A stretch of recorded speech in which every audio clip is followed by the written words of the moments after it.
It does not have to be a new year, a new you. It just has to be a healthier you in the new year, you guys. Make sure you check down below in the description box where you can find the links to TLC products, including the ISOT, the Nutriverse, the Life Drops, the Resolution Drops. There's just so many things there to help you in burning fat and staying healthy. There's even the new immune tea, which I'm going to order. So I can't wait to try that. And I hope they get the sea moss back.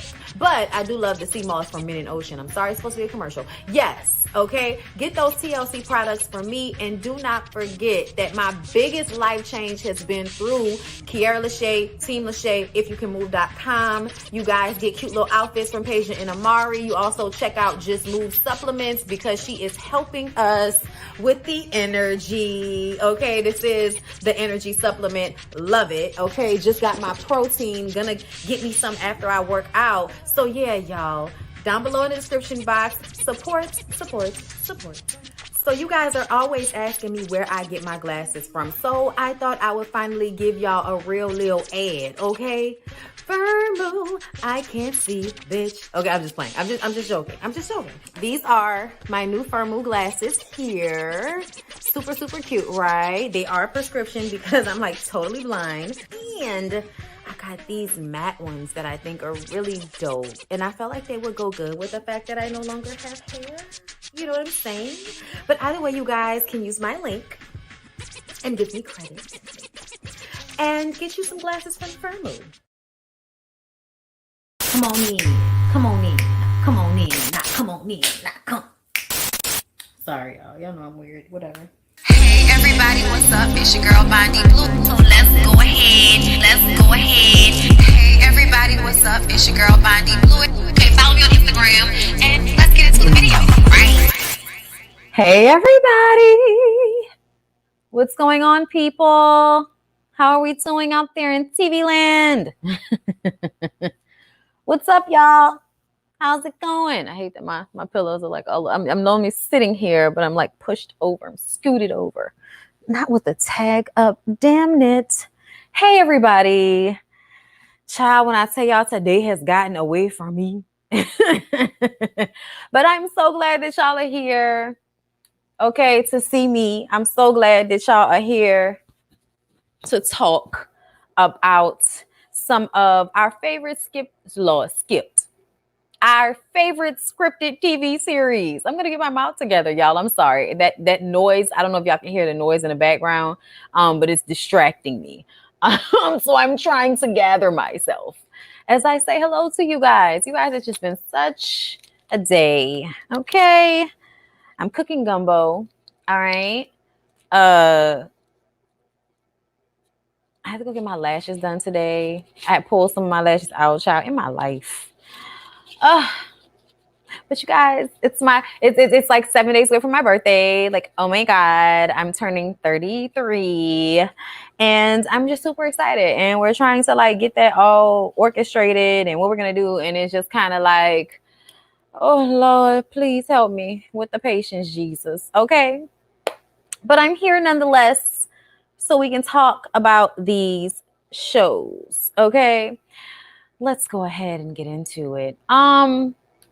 Child, I appreciate y'all for supporting TLC products and the tea and stuff like that. I really do. I want y'all to know that. I appreciate y'all. Let's go ahead and get into it. 911. Y'all, 911 was actually good. 911 is always good though. But it's just sometimes like some of the things that happen are so fanciful. Like, how is this bitch still alive? Make it make sense. I don't believe it. Okay. You know, it did make me miss Bridezilla's. Did y'all used to watch Bridezilla's back in the day? Not really back in the day because they came back recently. Thank you. I'm a baby. Child, 32 does not feel like 33 doesn't feel like a baby, but I'll take it. Either way, you guys, I'm ready. So Bridezilla here. Okay, do you see Bridezilla there? Bridezilla that ends up getting electrocuted with a crazy ass. Let's talk about this, okay? So the Bridezilla is trying to detect who in her wedding party is blasting her on social media for sending them to a nutritionist, among other Bridezilla bitch-ass things, okay? And she's putting everyone through an actual lie detector test. She's got people plugging shit up into walls and sockets, and you can tell it's just way too much going on. And do you know what ends up happening, y'all? Do you know? She ends up electrocuting her damn self. Look at her. Yeah, that's her. Okay? And then look at her face. After she was done being electrocuted, the side of the face was fucked up. Her eyebrow was off. Her dress was on fire, but she didn't notice that because she was too busy still trying to figure out who it was that put her on blast. I said, bitch, you almost died. You almost didn't make it to the wedding. And you still worrying about who's putting you on blast. Child, eventually her mama just went ahead and admitted that it was her. Your own mama. Maybe your own people sometimes. But the mama was just like, I realized after going through this wedding process with you that I raised you wrong. And that was just basically what it was. Okay? She didn't even want to go to the hospital, y'all. I'm like, girl, you can have internal anything. Like, I don't even, like, you can have internal any problem, bitch. You just got electrocuted. You just have watts of electricity going through your body. That's not what's supposed to happen, okay? You're not supposed to be out here like, you know, like that's not supposed to happen. So you should definitely go to the hospital. Getting married, having a wedding, yeah, it's amazing. It's great, but it ain't that deep. Like for me to die. Like, not for me to die, not me, okay? But it did make me miss Bridezillas, y'all. Love me some Bridezillas. All right, and we're moving on. Hold up. Gotta move the screen over, y'all, so we can get these screenshots, okay? Because, you know, 911 is one of those shows that I really prefer to have screenshots. It is what it is, okay?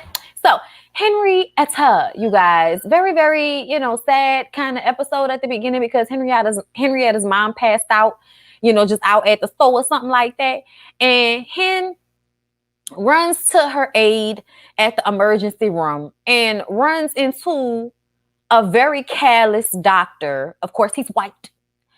And he dismisses Henrietta's questions about her mother's condition, tells her that the mama needs to lose weight and for her to stay off WebMD because he just automatically assumed that she wouldn't really know what she was talking about when she started to use certain vernacular, okay? Certain medical terminology, if you will. And I was just kind of annoyed with that because I'm like, how dare you? How dare you assume that I don't know what I'm talking about just because my mom came into the emergency room and I am a brown woman with a fade? How dare you? It was quite upsetting, triggering, because as a Black woman, I feel like I definitely know what it's like to go to the emergency room, be looked after by white people that do not give a shit about me, that allow me to sit there in pain and then charge me $1,000 bill. So yeah, I definitely feel like I understand what that is like, and that is stressful, okay? We also see that Miss Carla then came back to town, and Eddie is real happy to see her, and they sit down and talk, and Miss Carla was like, this little new girlfriend, she's good looking now, but you need to make sure that you're with her because you want to be with her and not because Christopher likes her. And it's like, baby, you ain't been here in a while, so you don't know Miss Carla overstepping boundaries. Let me just tell you right now, hunty, okay? Christopher didn't even know about this situation, okay? It was already on and popping. They was already dating. They was already giving each other fire and desire, baby. Okay? Both to blame. Okay? They were already there before Christopher even found out, y'all. So I just kind of felt like Miss Carla was overstepping her boundaries. Let's move on. Okay? So Chimney, let's start with Henrietta first, and then we'll get to this other situation, okay? So Chimney gives Henrietta the idea to have her fellow students try to diagnose whatever is going on with Henrietta's mom. And while they're putting her through this examination, she ends up passing out. And with further examination of her body as she is passing out, Henrietta sees that she's having some type of aneurysm, okay?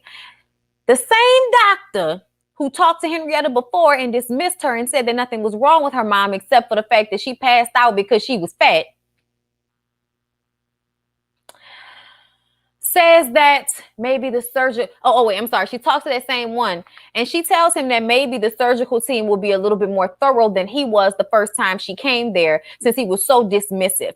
And he scoffs at her as if she was tripping and shit. Okay, where is it at? Because they're a little bit out of order, y'all. They're a little bit out of order. Did I not put it in here? No, I didn't. Damn it. He scoffed at her, y'all. I couldn't believe it. I was like, how dare you? You missed something talking about we. You didn't figure out shit. You didn't figure out shit. You scoffed at that lady when she said something was wrong with her mama and her mama shouldn't have just been passing out like that. You scoffed. You dare. Like, I'm sorry, it was just so disrespectful. You know what I'm saying? You don't know what the hell happened. You didn't know what happened. I found out what happened to my mom because I am in medical school. That's the only reason. Anybody else who did not have a child in medical school who would have came up in here, they people would have just been dead on the street some damn well, messing around with a doctor like you who, you know, I guess you think you cute, so you don't actually have to do any work. And I get it. It's hard. It took them a minute to figure out what was going on with that lady. They had to exhaust so many possibilities. And I do understand that doctors in emergency rooms are pressed for time. They are pressed for resources, everything. I get that. Totally. But don't just be dismissive of people and tell them to lose weight. Like, that's just disrespectful to me. And I feel like it often only happens to Black people. Okay. Or people of color or people who don't speak English the way y'all want them to and all of that type of shit. So I just kind of feel like there is definitely an error in the system. Okay, an error in the system. But the surgery goes well, and her mom, is it in here, y'all? Is it not? Yeah, I feel like I must have been missing a whole slide of pictures in here somewhere, Lord, and it don't even make sense. And my feelings is hurt, but that's okay because it's still the same people. Y'all understand what I'm saying, okay? So I'm gonna go back here because after the surgery, Henrietta's mom was just basically telling her that she is so proud of her, and she and other people like her, older Black people, you know what I'm saying, older people of color, need people like her, so that someone will advocate and care and listen when they say that something is wrong. You know what I'm saying? So I thought it was a beautiful moment. It was very emotional. Their fades are very nice. You know what I'm saying? Like, it's crazy to me how she really does look like she could have been that lady's daughter. She really does look like she could have been that lady's daughter. I hate when I space on people's names, and I'm spacing on her name right now, and I hate that I'm doing that. Okay. But either way, you guys, she makes Henrietta promise to never give up on this dream, no matter how hard it gets. And she agrees. You know, she promises that she will not give up on the dream to be a doctor, a Black doctor in a racist system who helps and listens and doesn't dismiss people because it's too hard and tiresome today to figure out what's wrong with this person so that they don't die. So that they don't die, y'all. So that they don't die. If there's anything that requires patience and time, anything that needs to push you to try a little bit harder that day and not just dismiss people, it should be the fact that they could what? Die. Okay. And guess what Iyanla said? Not on my watch. And that's what I would like to see for most of y'all doctors. Okay, nurses, everybody, act like you can for somebody that you care about when you are seeing after people. And I understand it's hard, but ultimately, most people are in situations where they are scared and they are not trusting, and they're not trusting for a reason. Okay, because I have good insurance. I'm a young woman, and there's no reason why I should have experienced some of the things I experienced at hospitals. Okay, so. Okay, now that we're moving on from there because that was personal for me. Let's get into this. So a sickly looking boy calls the ambulance when his mom falls through the ground of her balcony. Look at this bitch dangling down, onto the ground. I'd have been scared out of my life. But the whole time I kept looking at that little boy, I was like, why did the little boy look like that? What's going on with that little boy? Yeah, I know she about to fall. What's going on with that little boy? That's what my mind was. That's where my mind was in the moment when we saw this. But either way, Eddie pulls her out. Her son has an autoimmune disease, and she did not want to leave him alone because he can't be at the hospital because he's so sickly. And I was just kind of like,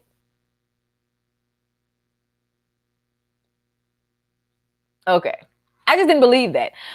So Eddie stays with her son when she goes to the hospital, and she came rushing back, y'all. I mean, rushing back. The bitch barely looked like she was walking right all the way, and she was rushing through that door so that she could make sure that nobody noticed what's going on with that little boy.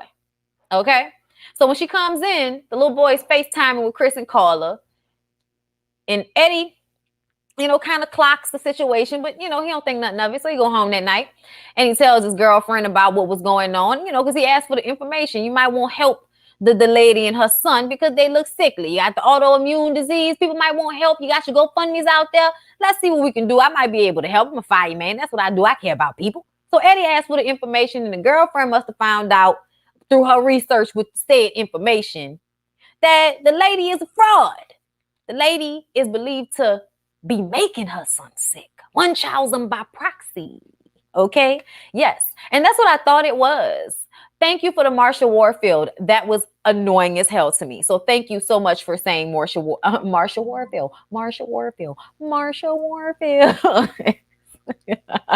It's a mouthful, okay? But yeah, she was a straight weirdo, y'all. So I knew something was wrong with her. But yeah, she's a fraud. She's a fraud. Poor kid. She's making him sick, y'all. I knew it.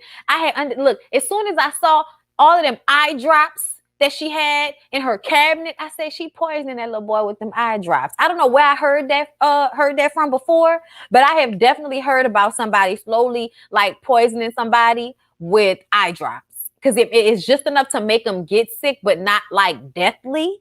And so you'll keep going to doctors trying to figure out what's going on. You get attention, you get the GoFundMe, you get money, and really you making your little boy sick, bitch.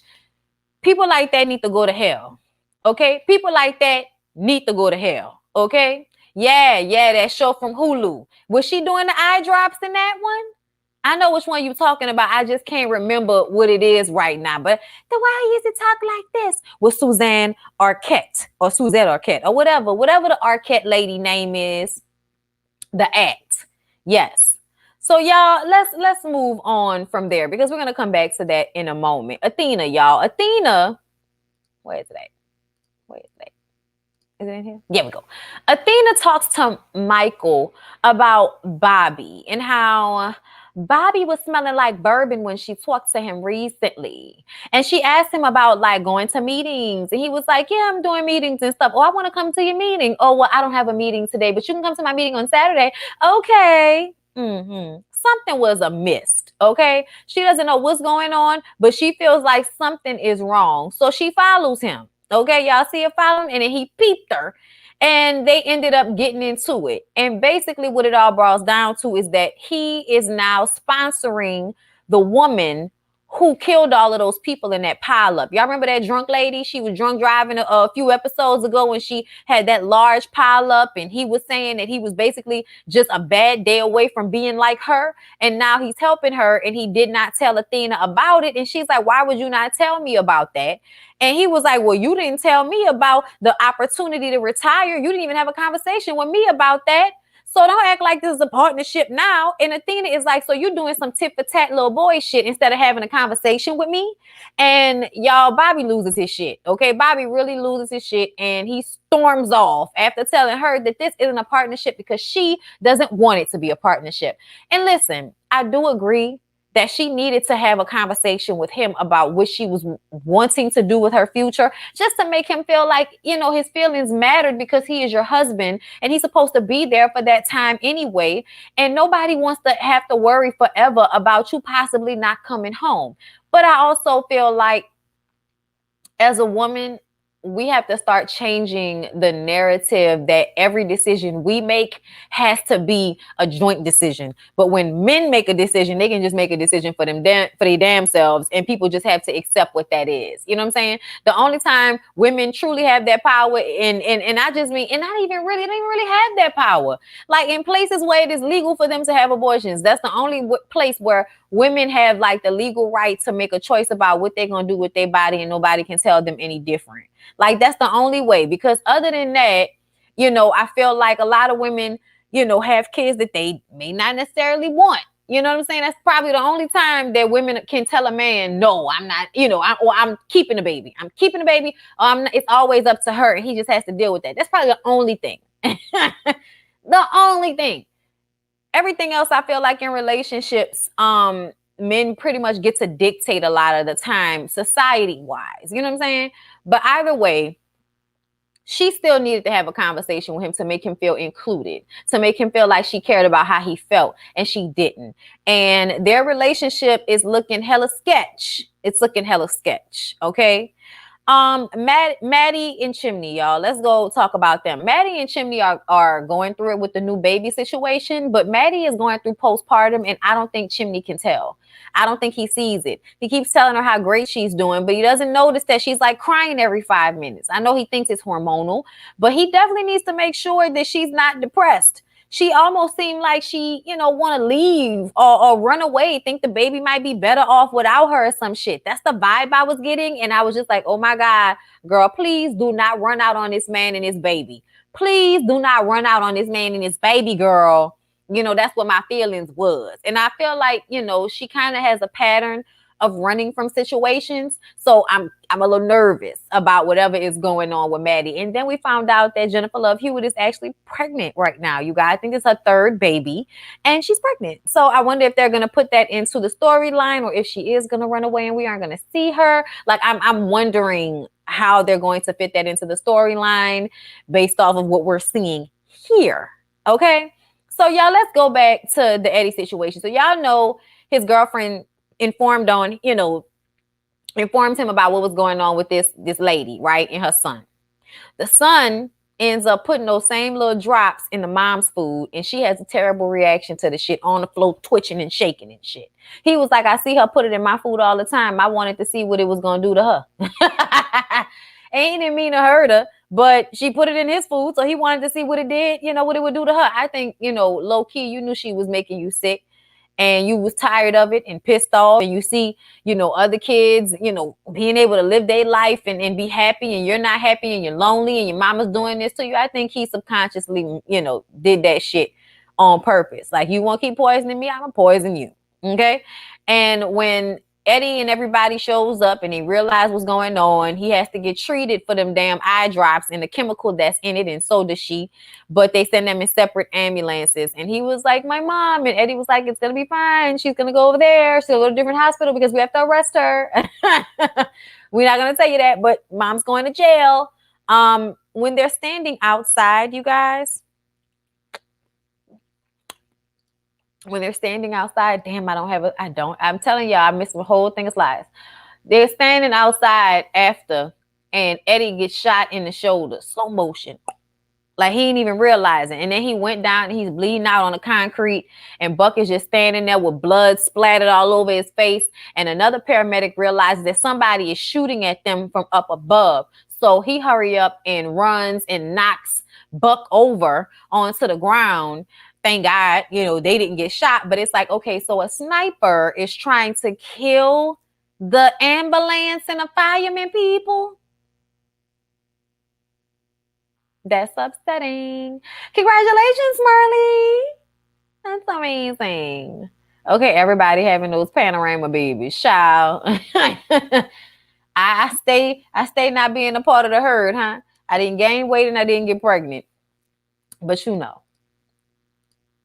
I'm happy for I'm gonna be real with y'all. I'm glad that shit would have stressed me out being pregnant during this past time. But we seem to be coming out of it right now. So, it shouldn't be as hard, especially now where you can actually go to the hospital and all of that. I feel like, at first it just seemed like you couldn't even go to the damn hospital.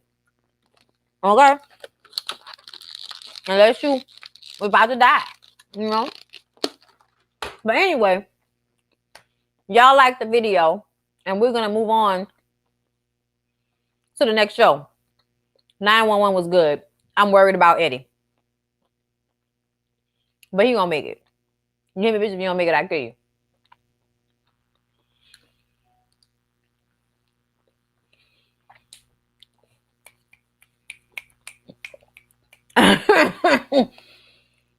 Yeah, she has postpartum. For sure. Yeah. Eddie better make it.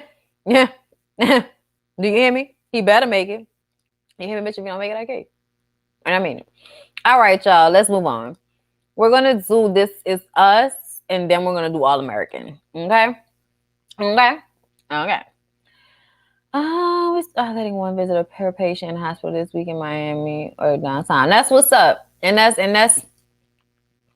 what I'm talking about. Because I feel like, it makes it so hard, like when you can't even go to the damn hospital with your people. You know what I'm saying? Like, it's upsetting. It's very upsetting.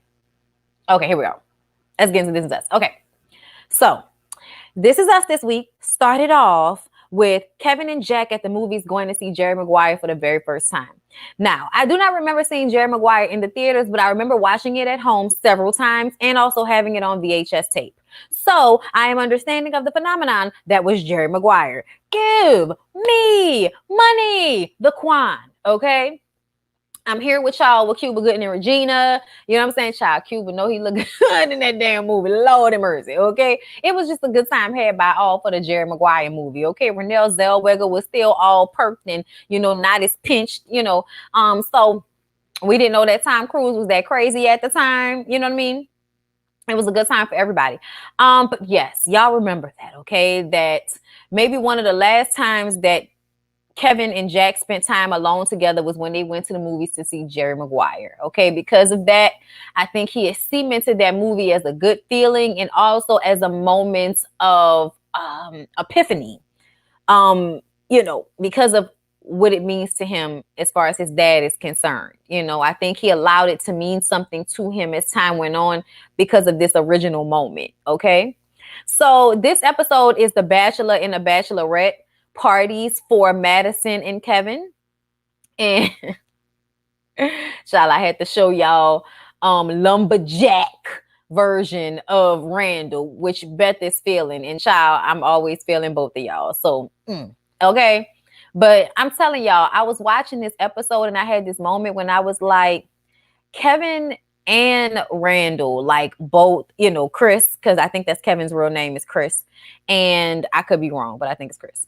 And of course, Sterling K. Brown are beautiful people. They're beautiful people. They're like, white and chocolate Kens or something like that. Like they're both, the pectoral muscles and ooh, look at the shoulders. You know what I'm saying? It's just very, very beautiful. Okay, very, very beautiful. Okay, so okay, Bondy, just want to share that. Oh my God, you related to Sterling? Child, don't tell me that because I'm gonna be like, I love him. Okay, I'm ready.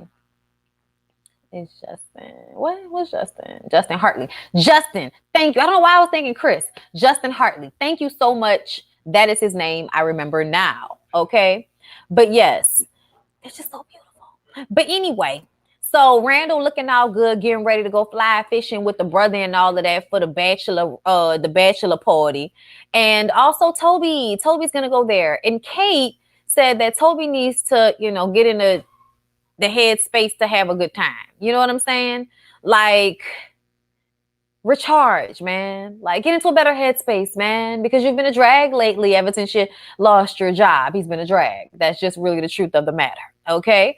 Also, Kevin had a little conversation with his ex-wife, Sophie, his, high school sweetheart, first love, Sophie, who he was trying to get back with when her people died right before he got Madison pregnant by accident. So I was just like,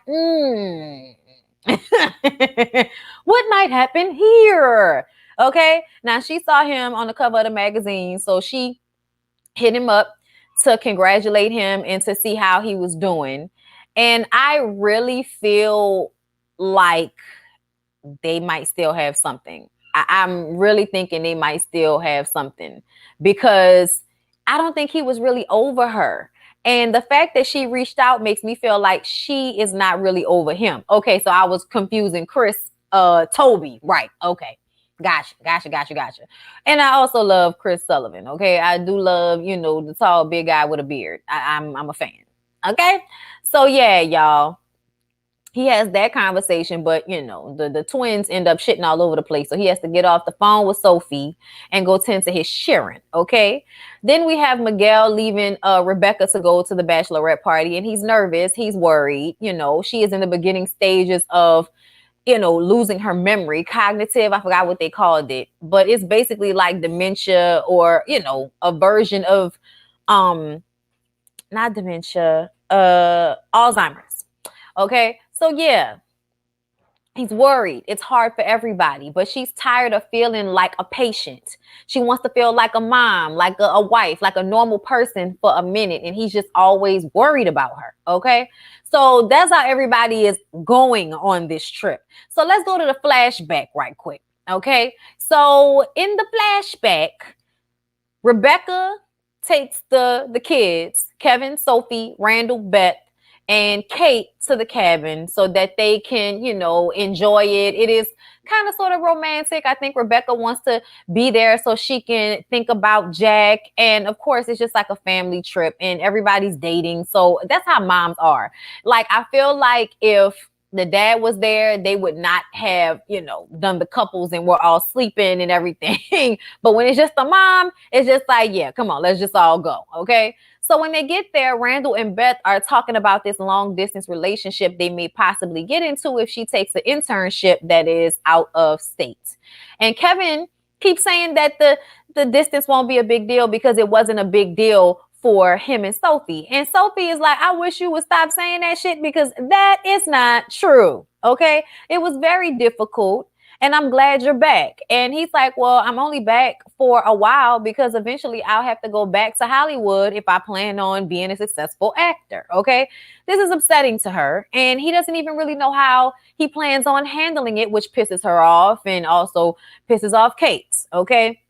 Rebecca kind of gives, like, you know, a glare that shows that she's not happy about how he's handling the situation. But later on, they watch Jerry Maguire, you guys. Okay. And Beth talks to Rebecca about how she's scared to take the internship with the Urban Planning Committee. You know, it's really intense. It's hard. And she's scared to fail because of what happened with ballet. And Rebecca explains to her that she used to sing, so she knows what it's like to have to let go of a dream. But Beth is too young, too smart, and too strong to not find and go after new dreams. And I love that she was like the perfect person to talk to her about that because she also had to go through that herself. And then we see Kevin have that aha moment when they were watching Jerry Maguire. And he decides that he's going to write what he sees for he and Sophie's future and what that looks like. And, you know, it was very detailed and heartfelt. So y'all just remember that. Let's go back to current times in the Bachelor and Bachelorette party. And what are we doing? Because it's right, we're watching Jerry Maguire. All right. And after they finish watching the movie, Uncle Nicky salty ass tells Kevin that, you know, he's basically Jerry Maguire. The movie is practically the story of his life. And he explains, he's like, the guy falls in love with the kid more so than the girl. And then he stays with the girl because he wants to do the right thing, you know?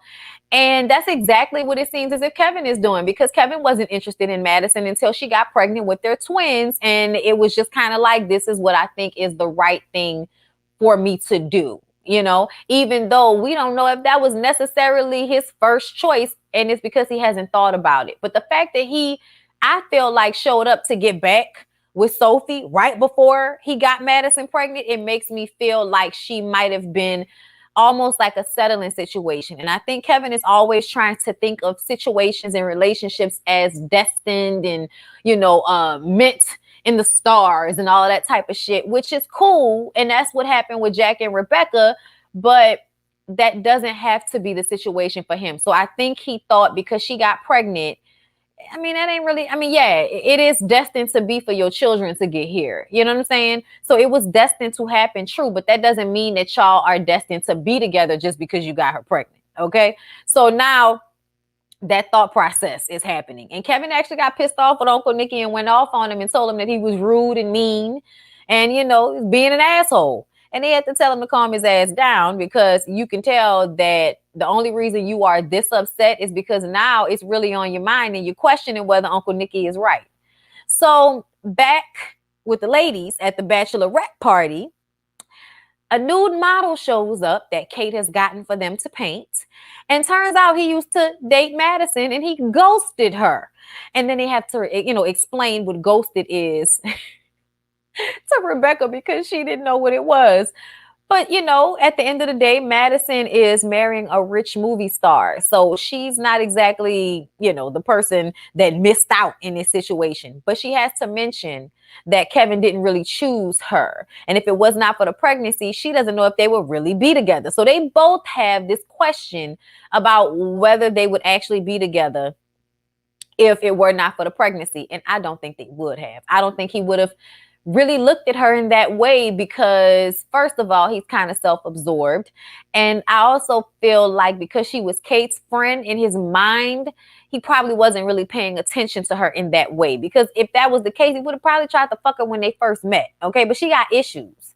So I think that's another reason why he sees someone who needs somebody in her, I believe. And I think that's why even more so, it's like, I want to save her, because she doesn't have a lot of people. She doesn't have family and I do, and all of that type of stuff, Moving on from there, Beth is thinking about a new job opportunity with traditional dance conservatories. It could be a good thing for her, except for the fact that a lot of these institutions are racist and they basically took something that she loved and made it joyless. And she doesn't know if she wants to be a part of this broken ass racist system. And it's so funny that we were just kind of talking about this in the Run the World show. And I wish that, it wasn't so many damn shows to do in the scripted. Excuse me, y'all. Child. Excuse me. Y'all know I hate belching on camera. Terrible. Excuse me, you guys. The air, all the talking, you're breathing in a lot of air. That's really what it is. But because I haven't even drunk anything. But anyway, I'm sorry, y'all. Excuse me. All right. We were just talking about this with Run the World and how the ballet, business, whatever, is very racist. And they do things like make black ballet dancers feel like something is wrong with their body types. And that their body types need to change and something needs to be done to make sure that they look like the little white girls. You know what I'm saying? So it's very problematic. And Beth doesn't know if she wants to be a part of that. But just like before, Rebecca tells her how amazing she is and how even with Randall as a husband, which is a full-time job, her own career, her own kids, adopting another kid, like Beth is fucking stellar. I say that all the time. She's my favorite on the show because she's so amazing. And she's also so like funny and cut and dry. And I kind of appreciate that about her. But the fact of the matter is she always shows up and shows out. So Rebecca tells her to go and be a part of those academies so that she can fix what's broken and do what she always does, blow everybody the away. Okay. About to say, like, I just belch. I ain't fight. Damn. Oh, yeah, no, I already know who Misty Copeland is, honey, okay? I know who Miss Misty Copeland is. Don't sue me, okay? I know about the black prima ballerina that is Misty Copeland, okay? I follow her on Instagram, too. Y'all, I love seeing exceptional black women. I just started following this black girl who surfs. She's super duper amazing. And then right after her, I found a black girl who does all these, like, rodeo horse tricks and stuff. She's an equestrian, but like she be flipping and doing backflips and all kind of stuff on horses. Like I definitely love to see me some exceptional black ladies in areas that a lot of us aren't normally allowed to be in. Thanks so much, Quaisha, for the super chat. I've watched This Is Us here and there, but all enough to recognize that Madison and Kevin just don't seem to fit together as a couple. The chemistry is just not there at all. It does feel that way. Okay, it does feel that way. So after Rebecca and Beth have this conversation, they play a how well do you know your partner game over like video chat with Kevin, and Kate asks, what do they see for their future as empty nesters? Okay, that was the big question, because there were other questions, but this is the question where Kevin did not know what the answer would be. So he just decided to do his movie thing, which is media training. You just deflect. He was like, well, Madison knows that I don't want to age. So, that's a trick question, and just kind of ignores it. Whereas Madison gives this detailed answer about traveling and enjoying the world and rediscovering life together and all of this. And he just basically doesn't even answer the question because he hasn't thought about it, because I don't know if he thinks he will actually be with her, once they're empty nesters and their kids are grown. I don't think he actually sees that for them. And Kate, you guys, Kate also saw it. Kate was there when they were kids. I'm sorry, y'all. I don't know if y'all can hear my dog in the background barking, but Lyric is washing him. I don't know where he is or what's going on, but she's making all kind of noise in the background. It's driving me insane. But anyway, like I said, Kate noticed it. Kate noticed the moment because she remembered this moment when that man actually went and used Jerry Maguire and was influenced, inspired to write what he saw for the future for he and Sophie. So the fact that he couldn't even think about what to say for he and Madison means that he really ain't trying to be with her, y'all. I don't think this big, beautiful wedding is going to happen. But either way, y'all, I told y'all that Kevin got mad at Uncle Nicky, right? So later on, he talks to Randall about how he doesn't know if he's really supposed to be getting married to Madison now. Now that question is plaguing him. Should he really be getting married to Madison? And Randall says, come outside, and brings him around a fire with Toby, Uncle Nicky, and Miguel. And Randall is in a good space right now. He's going to therapy. He's good. So he basically reads everybody they riot acts. Toby is acting funny. Kevin is a hot ass mess.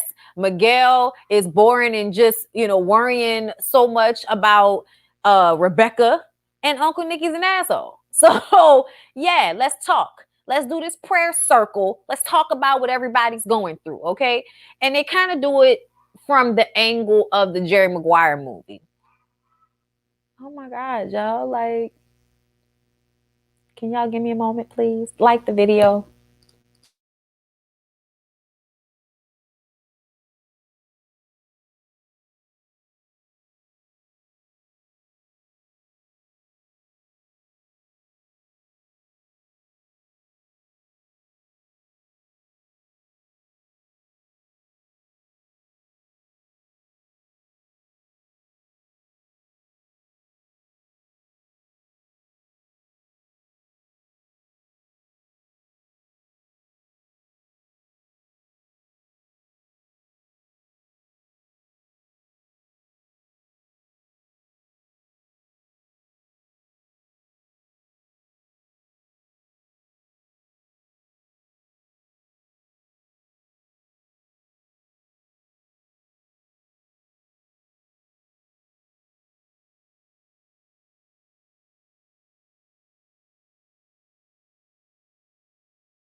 All right, y'all. So Toby says that the Jerry Maguire movie made him feel like they were not going to stay together. Jerry and Renee Zellweger were not going to stay together at the end of the movie because he would work hard. He would resent her for how hard he had to work to take care of her and her son. The son will hear them fight all the time, and then the son will be an asshole. Like, he just basically has a totally negative viewpoint of it.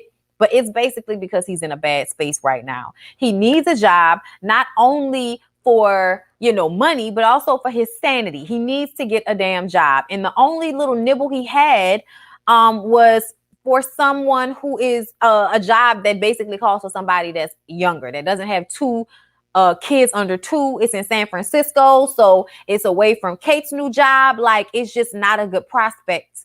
And he doesn't know what to do. So it's very frustrating for him.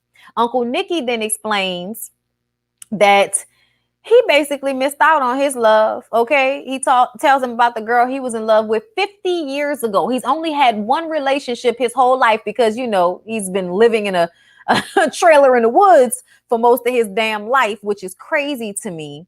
But he basically tells Kevin, listen, I was just feeling away because I let my love go. I ruined my opportunity to have that. I'm an old ass man and I'm hating. Okay, that's basically what he said. I'm hating and I'm sorry. Okay, so Miguel talks about how Rebecca, and him may not have that mint in the stars type of love that Jack and Rebecca had, but he feels like they have the love that they created between, the two of them. And it's been special for a long time. And I totally understand what he meant when he said that, because I do feel like love is what you make it. Love is a choice. You know what I'm saying? So it's not slipping and falling and accidentally being in love. It's the choice to be with somebody. It's the choice to work it out. It's the choice to show them the love and respect, even when you don't feel like it, even when, shit is difficult and it's hard. It's still showing up to give them, the same love and devotion, you know what I'm saying? Even when things are difficult. So I understood where he was coming from, especially when you think about how much he takes care of her. You know what I'm saying? He definitely is, I feel like, a blessing to her, and to the family. He may not be able to fill Jack's shoes, but Miguel is incredible all on his own. And it's just funny how things happen, because y'all don't forget that Miguel got mad issues with his own kids. His first wife kind of turned his kids away from him. And, if you actually watch it, she did kind of do that to him, like made it hard for him to be around the kids, then talk bad about the kids. I mean, talk bad about him to the kids and all of that. But I do feel like there was a point where Miguel tapped out, and that's why that happened. Because I really firmly believe that if you are around, if you want to be around for your kids, nobody should really be able to like hinder that. You know what I mean? If you really want it like that. But it was like a money situation as well. Like he tried at one point, but his kids had already built up all this resentment because of what Miguel was for the Pearson kids. Okay. So if it were not for him having issues with his own kids, he would not have even been able to be as available to them as he is. So it really is something that you make, and it doesn't mean that it's not good. It doesn't mean it's not beautiful. It doesn't mean that it isn't a great love. It's just different, and there is nothing wrong with that. You know what I'm saying? So when Rebecca is leaving to go home for the night, Beth walks her out to the car, and she thanks her for allowing her to feel normal, like a girlfriend, you know what I'm saying? Like a mother, instead of feeling like a patient. That's been her main issue. And she actually had a good time. Saw some, some pectoral muscles, some obliques, okay? Saw some obliques, okay? Maybe saw some pain, bitch. It had some real good mimosas and some alcohol, some good laughs, some nice moments, some good memories. It was a nice time had by all, okay? But she mentions to Beth how she feels like everybody else is treating her like she's so fragile. And she brings up how Randall hasn't talked to her about his trip to New Orleans to find out about his birth mother. And Beth basically tells her, if you want to know about that, you should ask him. And then Miguel calls and they have a conversation, which was him apologizing for the way things have been, her understanding that it is hard and it's different. But at the same time, he allowed it to be a moment where he didn't do that to her. He was like, what's the sky look like by you? And she was like, it's beautiful. You can really see the stars. And then, more romantic. And then we get the flashback of them on the phone back in the day, before they actually got together. I really like Miguel. I know they be trying to give Miguel all the flack in the world, but I have mad love for Miguel, y'all. Let me see. That's what it was, the wedding band. He's going back to Sophie. I hate when women do that in real life. Let the kids find out on their own. Trust me, you can't hide anything from kids too long. Exactly.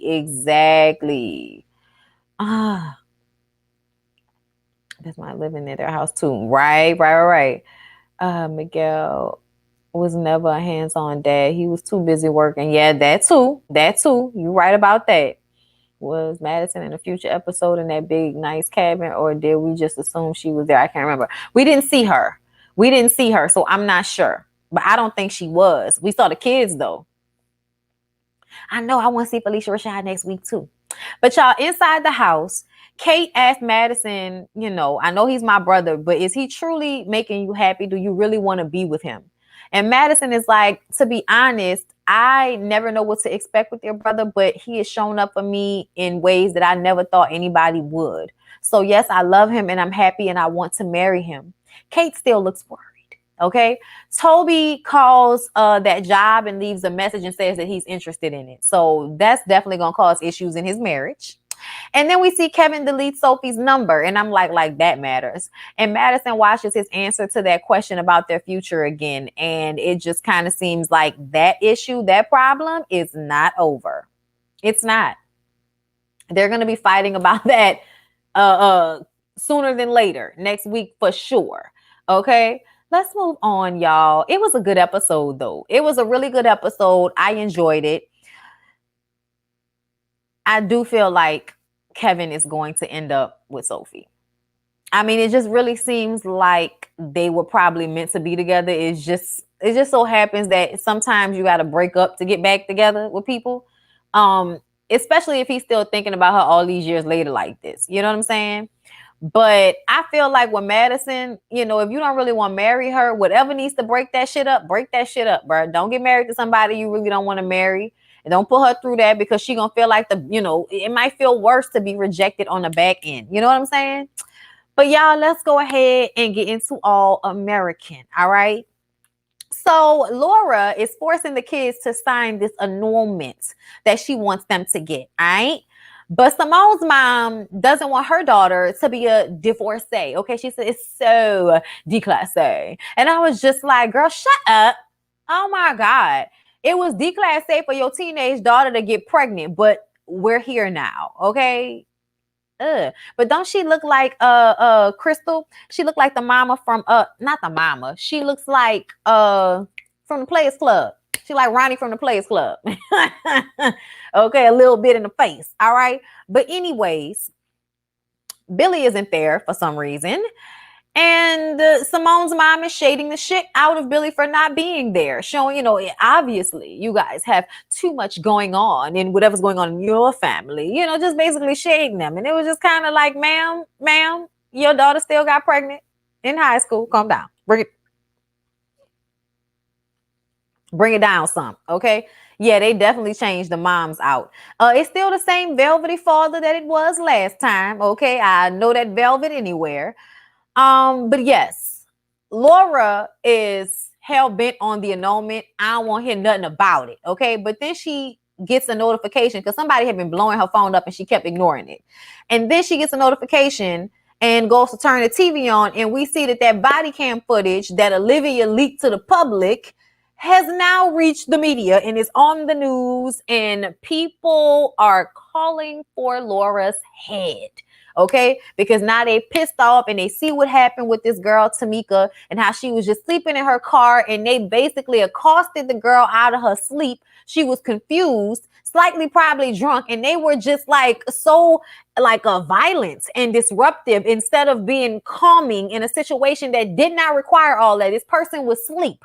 What are you doing all of this screaming and howling and all of this extra shit for? It just really makes me upset the way they act with black people for no fucking reason. I'm sorry, y'all. Upsetting to me. Okay. Billy wasn't at school either during this time because the team was looking for him. They got a big game coming up and he missing in action, but he was at the doctor's office. When all of this came down, he comes running into the house and now he and Laura are ganging up on Olivia for her vigilantism and all of that, for her vigilantism. Okay. I'm trying to say that right. Olivia don't give a fuck. She don't feel bad. She did what needed to be done. Okay. That's how she felt. Okay. I'm tired of y'all playing with us. I'm tired of y'all not doing nothing. And I had the way to do something and I did that shit. Okay. Then we see Simone and Layla talking about Olivia putting out the video and how basically it saved her mom and Laura from getting into a fist fight because, child, it was going downhill fast. Then we see Spencer and Kia together, and he feeling some PTSD from being assaulted by the police himself. Okay, watching that video is triggering for most of us, but especially those of us who've been accosted by police officers ourselves. Okay. And he just doesn't feel good focusing on this big game when all of this other stuff is going on. He feels like it's disrespectful to Tamika's memory that everybody just go on and have a good time at this football game and focus on something else.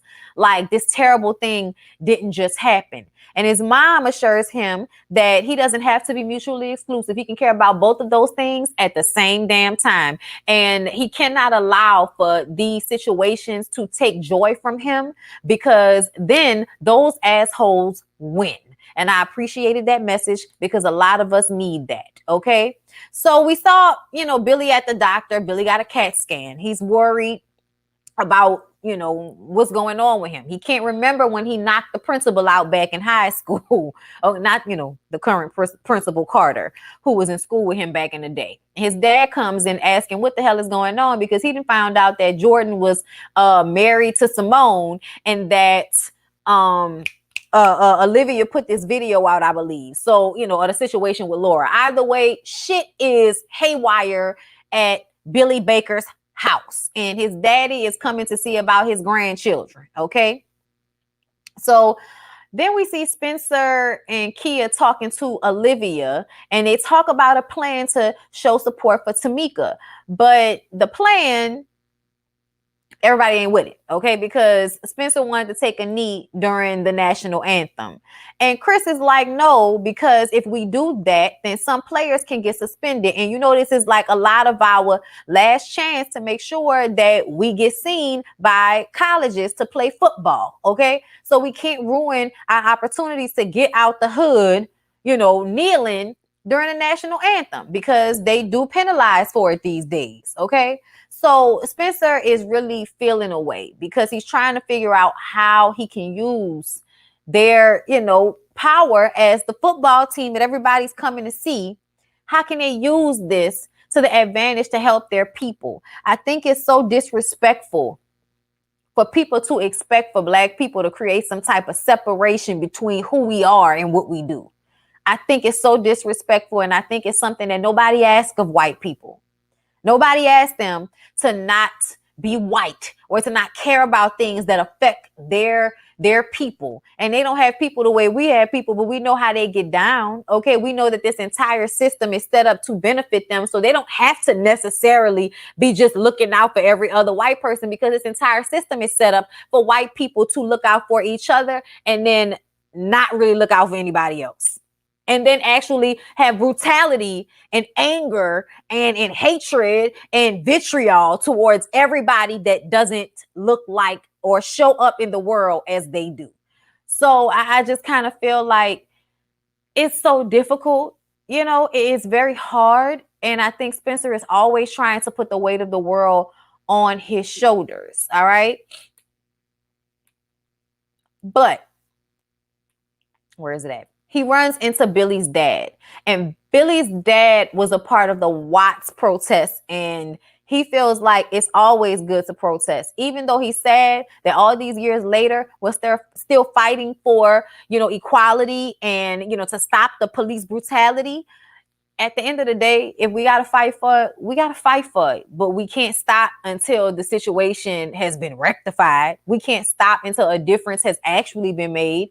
Like, what else are we here for? Like, what are we going to do while we're on earth? You know what I'm saying? Like, yeah, we live good and all of that, but you ain't about to be out here oppressing the fuck out of people, and we just supposed to be like going along with it for hundreds and hundreds of years. Like, it's okay. No, fuck that. We should always be ready to fight. You know why? Because they always ready to fight. So we got to be. You know what I'm saying? Because they always want to fight with us. So we always got to be ready to fight with them. And that's just what it is. Okay. So outside of that, Simone is going around talking to everybody, trying to get an understanding for what the hell Jordan's head is, right? Simone asks Asher how Jordan is doing. And he tells her that, he's recovering from his concussion. He's lost football. It's a lot going on. And then she says, yeah, and then on top of that, we got all of our marriage drama. And he was like, wait, what marriage drama? Yeah, Asher did not know that Simone and Jordan were actually married, and now he's feeling hurt and left out, okay? I was like, oh, great, Simone, you made the situation worse. Simone tries to talk to Jordan, but he's being detached. Okay. He feels like he is damaged goods. Now that he can't be a football player, he's not going to be anything ever in life. And why would she want to stay married or be married to him now that he isn't going to be a famous football player? And I just kind of feel like, Jordan, oh my God, you're like, is this not the same theme from This Is Us, y'all? Okay. You're a fucking teenager, son. You're going to figure it out. Figure out what else you like. You can't just, there are too many things to do in this life, especially now in 2021. There are way too many things and avenues to make money and have a career and have a successful life without always fitting into the status quo or what people expect of us. So I feel like there's a way to figure something else out that you would want to do. Why you can't figure something else out that you would want to do? Make me understand. You know what I'm saying? I don't get it. But I understand. He feels like it's the death of a dream. All right. When Asher rolls up on Jordan and asks him, what's going on? Why you didn't tell me that you was out here being somebody's husband? Jordan is like, damn, bruh. I know I'm a terrible friend. I'm a terrible husband. I'm a terrible son. Do anybody else want to pile some more shit on top of Jordan today? Okay, Jordan was feeling away. Simone heard him go off. So now she's worried. She goes and talks to Spencer. Okay, so we're trying to figure it out. We're trying to get it together. But Jordan is having a hard time right now, not being able to live up to his pretty boy football player standards. Figure it out. Okay, coming from rich family with a DA mama, if you don't go to damn law school and figure something to do with your life, I'm just saying, figure something else out. You have everything else at your disposal. You go to Beverly Hills High School. You're probably going to get into a good college just based off of that, especially if your grades are halfway decent. And I believe that they are. So I just think that people should always be in a mindset of understanding that life is always ever changing and you need to learn how to jump from one foot to the next. Okay, especially when things don't work out to this extent. Because what you gonna do? You gonna go back and play football, get hit a couple of more times, and your fucking ass ain't gonna be able to remember your own name by the time you're 35. If that's what you want for yourself, go ahead, jump off. But I just kind of feel like he needs to find something besides football to do with himself. Period.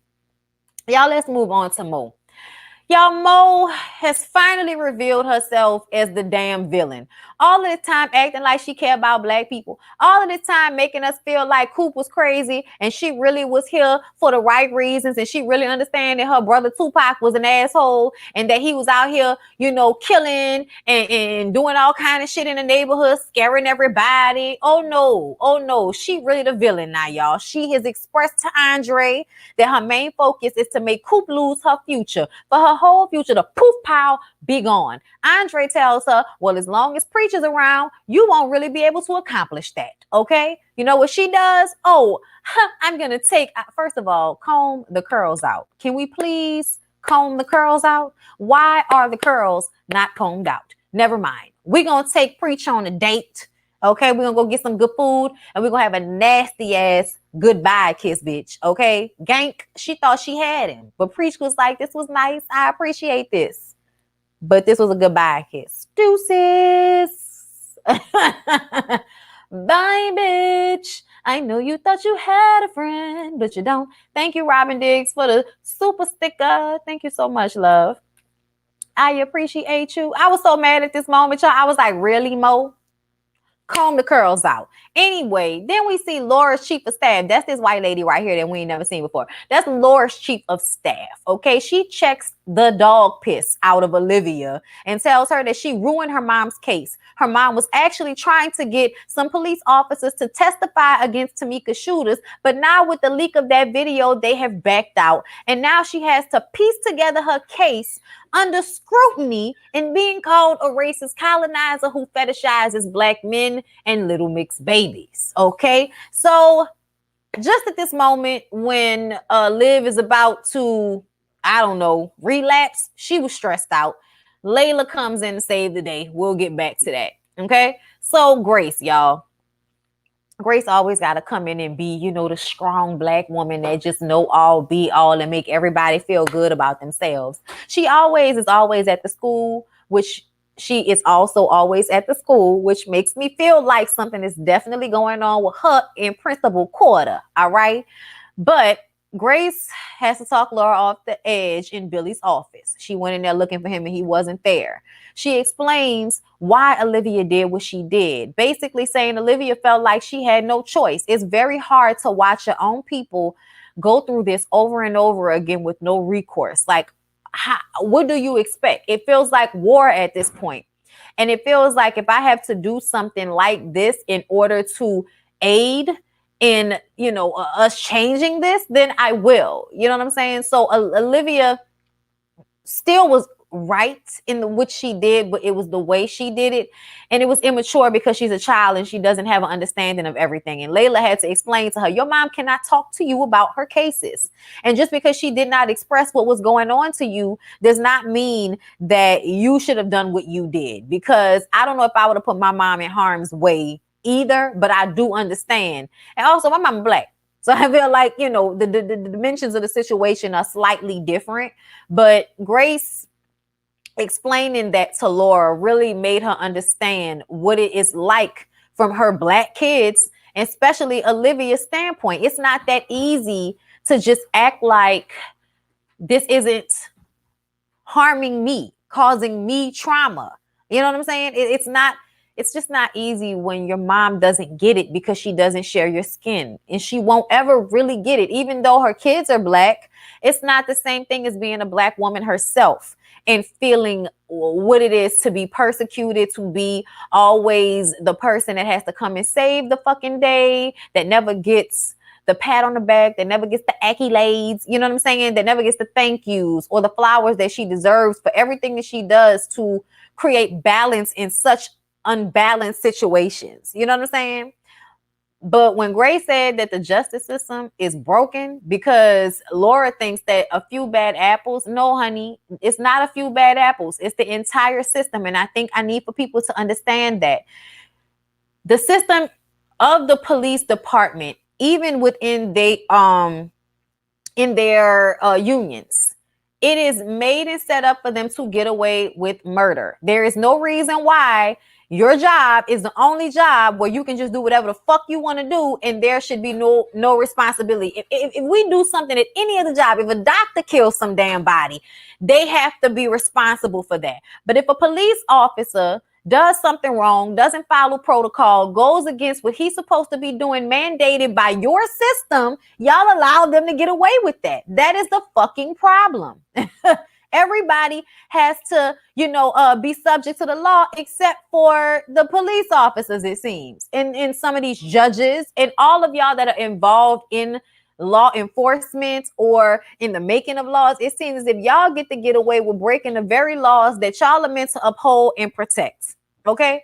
But the problem is the police department is allowed to be filled with stupid people that can't do anything else. So they've decided that they're going to become a police officer so that they can let off all the steam and frustration they experience by being little dick men. I don't know, whatever it is, out on people out in the world, out on black people specifically. You know what I'm saying? So it's not just a few bad apples, because the system within itself makes allowances and rules to protect wrongdoers and people that break y'all own rules. Okay?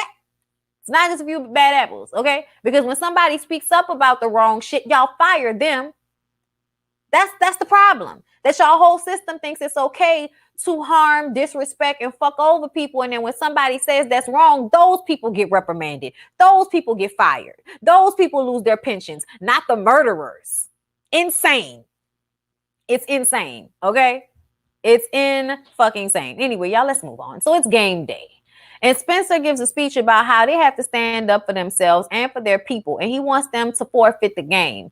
Meaning if they forfeit the game, then the season is over and they forfeit playoffs.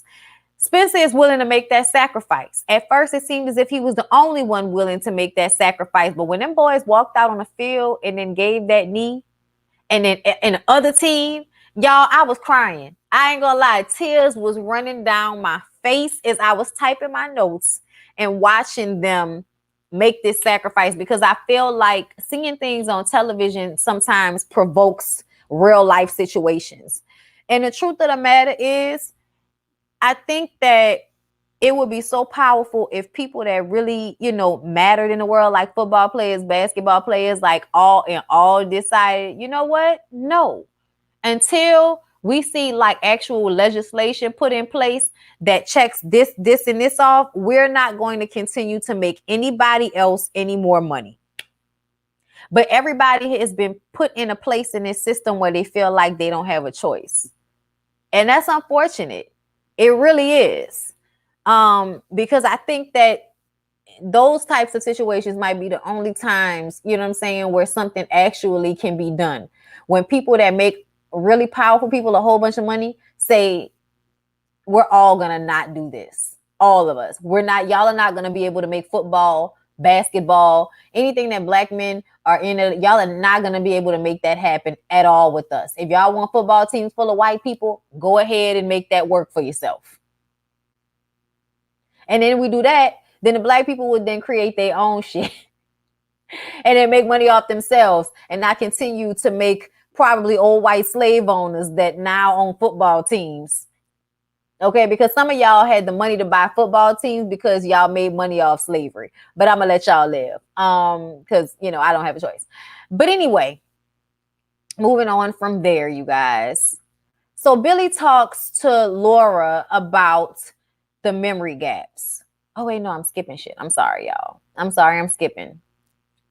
After the game, Billy's dad comes to see him and they talk about the Carter situation and how he beat up Carter when they were in school. And Billy is like, I'm the only one that can't seem to remember this shit. And he was like, because that was the week we told you that your mom had cancer. So it was a hard week for him. So the grief of the situation might have caused him to spaz out and then block it out of his memory.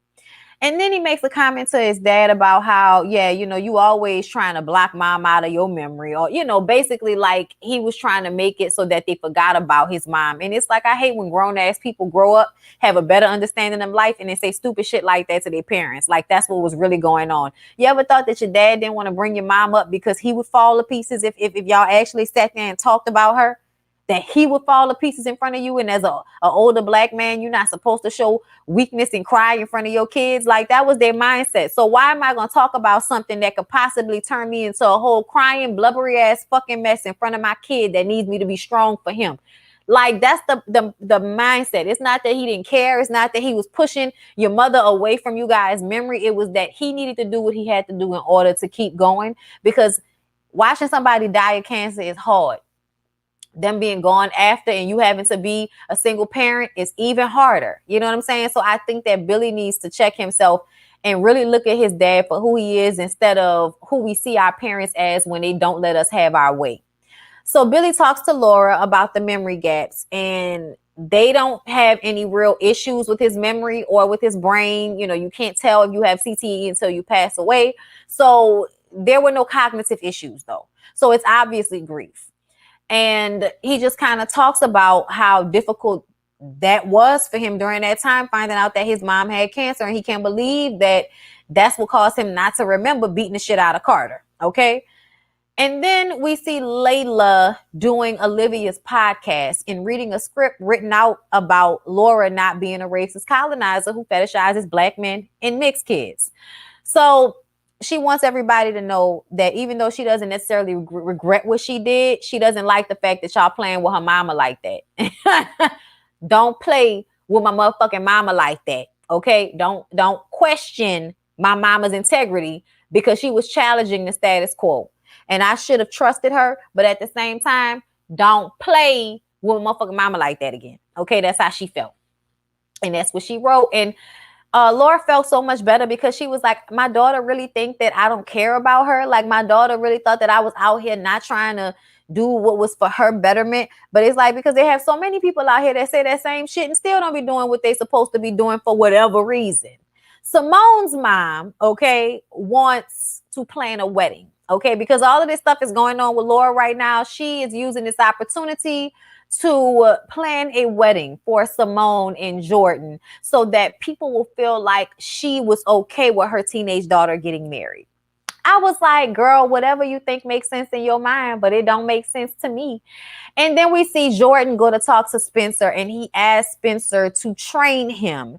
And he was like, dude, you haven't even gotten okay by your doctors. Like, what the fuck are you talking about? Like, you want to be out here in a couple of years because you don't want to stop playing football?